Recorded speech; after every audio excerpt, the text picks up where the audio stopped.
Oke, assalamualaikum warahmatullahi wabarakatuh. Kembali lagi di channel Randi Suwandaru. Hari ini saya kedatangan tamu yang istimewa, teman SMP, kemudian jadi teman kuliah juga. Namanya Nur Hidayat, penulis buku dan praktisi ekspor impor. Assalamualaikum Nur, apa kabar?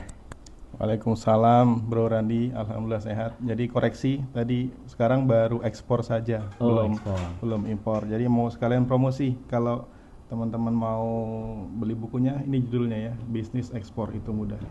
Oke, bisnis ekspor itu mudah. Di mana belinya tuh, Nur? Di marketplace banyak, di Hmm. Gramedia juga ada. Hmm. Jadi boleh di searching aja lah. Oke. Oke, sebelum masuk ke sana, flashback dulu. Jadi dulu kami sama-sama kuliah di Teknologi Industri Pertanian IPB. Nur Hidayat ini salah satu kawan yang sudah lama, bahkan kita pernah bikin bisnis bareng ya.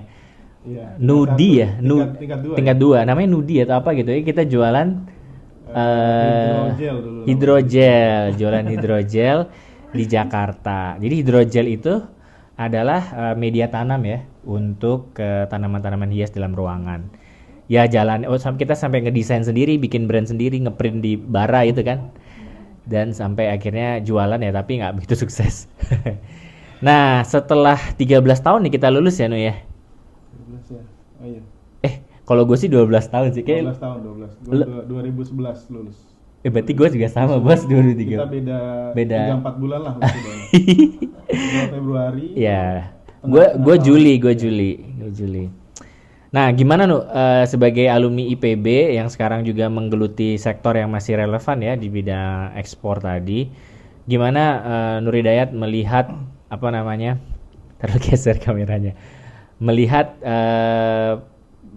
pengalaman maupun ilmu pengetahuan yang didapat dulu bermanfaat dan relevan dalam usaha maupun aktivitasnya sekarang ini. Jadi kita dulu satu jurusan ya di teknologi industri pertanian. Itu yang dibahas banyak banget. Kalau tadi ngobrol sekilas ada proses, ada manajemen, ada lingkungan. Ternyata secara tidak langsung itu membangun pola pikir di pekerjaan. Kemudian sekarang alhamdulillah diberikan kesempatan untuk bisa ekspor beberapa komoditas hasil pertanian. Itu dalam perjalanan itu banyak bermanfaat di penanganan. Jadi penanganan mulai panen, kemudian sampai pengiriman itu apa yang harus kita lakukan. Setelah dipikir ya, itu ternyata dulu pernah dipelajari di kampus dan itu walaupun dulu nggak dalam dipelajari, tapi sudah jadi mancing sehingga bisa diterapkan di dunia kerja sekarang. Terus juga proses-proses yang bisa dilakukan apa dari hasil-hasil pertanian itu ternyata juga dulu pernah dipelajari. Cuman dulu karena terbatas hanya kalau dulu kita kan ngapal aja yang penting tugas kuliah selesai, Betul. ujian lulus. Jadi hanya sebatas itu dulu. Ternyata di dunia kerja tuh banyak sekali manfaatnya. Jadi itu ya. Masih relevan berarti ya dan Insya Allah lah, nyambung, mudah-mudahan nggak murtad kalau dulu.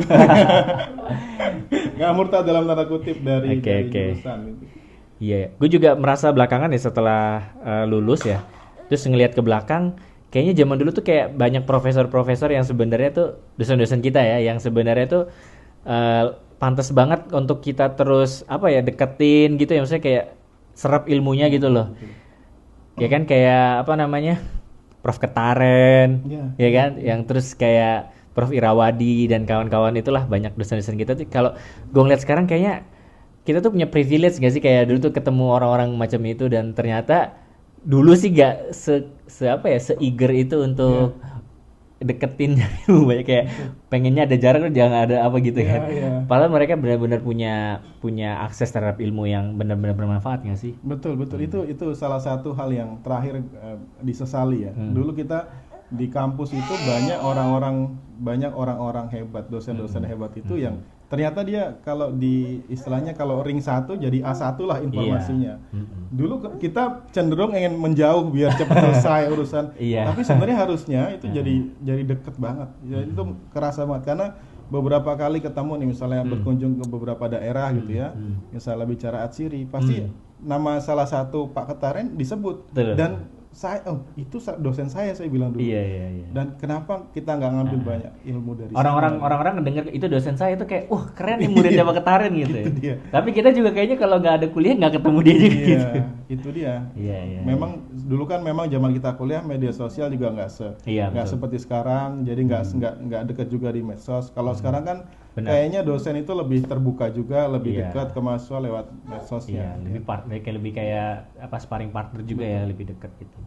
Oke, nah terus sekarang menggeluti bidang ekspor ya. Kenapa Nunu akhirnya bisa masuk ke bidang ini gitu?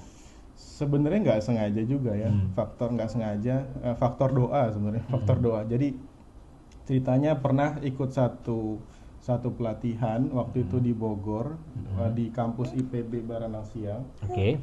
Itu pengajarnya adalah alumni IPB juga, angkatan 18.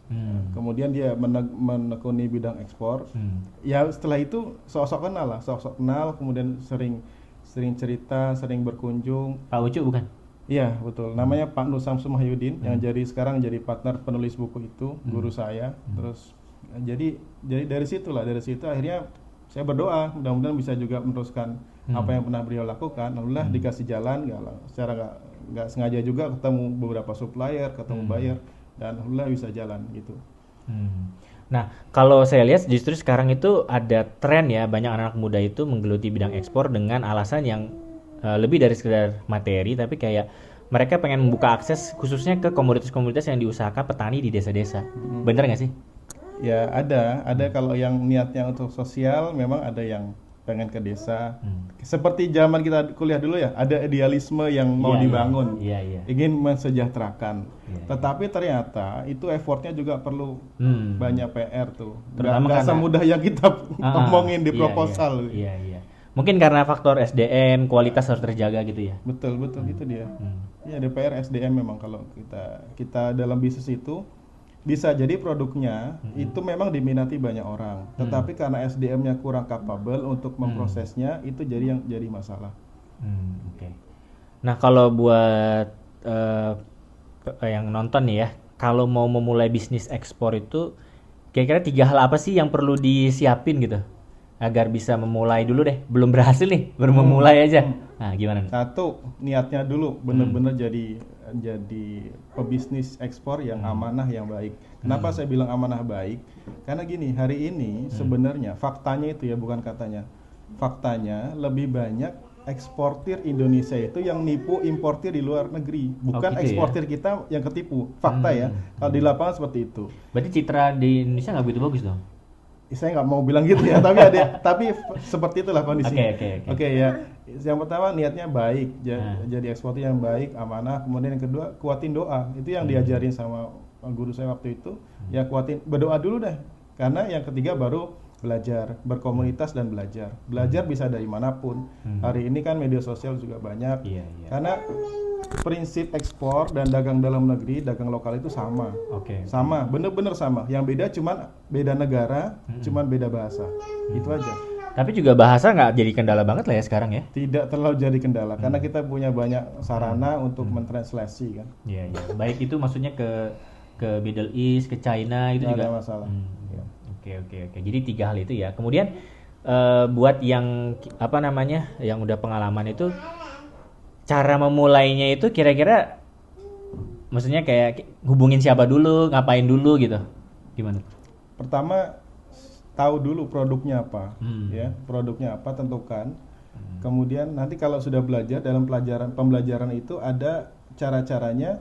Kita mau pelajari produk itu, negara mana yang potensial, negara mana yang minta, itu ada cara-caranya ya, yang bisa dipelajari.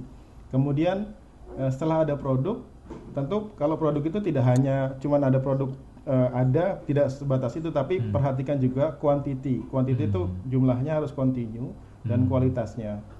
Kemudian nanti kalau saya dan teman-teman tuh lebih cenderung kalau sudah ada produk kemudian bikin websitenya, paling gampang bikin websitenya, bikin media sosialnya.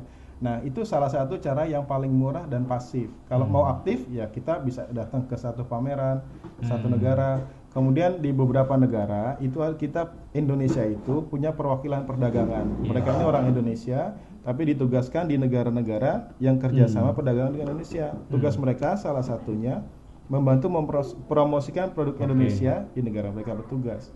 Jadi kita bisa melalui atasnya perdagangan atau ITPC juga bisa. Berarti produknya dulu ya. Produknya ini dia harus produksi sendiri atau maksudnya produk itu harus punya sendiri atau dagang aja gitu sebenarnya? ya, ekspor itu kan bisa eksportir produsen, artinya dia produksi sendiri dan dia ekspor sendiri juga. Ada eksportir non produsen. Non produsen berarti produk orang lain, produk siapapun. Ya, bahkan tidak menutup kemungkinan kita impor dulu barang dari negara lain baru kita ekspor. Ya, bisa seperti itu. Artinya non produsen produk siapapun. Selama kita punya kerjasama dengan si supplier ya. Oke, kira-kira gitu udah 10 menit kita ngobrol sama Nunu. Sisanya akan kita obrolin di balik layar. Ini anak-anak juga udah mulai lapar nih mau makan. Terima kasih sekali lagi Nunu udah mampir ke Malaysia sini. Didatengin, kita jarang-jarang ketemu teman di sini, jadi senang banget Nunu dan keluarga bisa hadir. Ya semoga dalam waktu dekat bisa nyambung silaturahim lagi. Amin, insyaallah. Sukses untuk bukunya buat teman-teman sekali lagi yang minat. Bukunya bisa cari di sosial media, judulnya Bisnis Ekspor itu Mudah. Ya. Oke, demikian. Jumpa lagi di video berikutnya. Assalamualaikum warahmatullahi wabarakatuh. Waalaikumsalam. Kasih, dadah Om Nunu.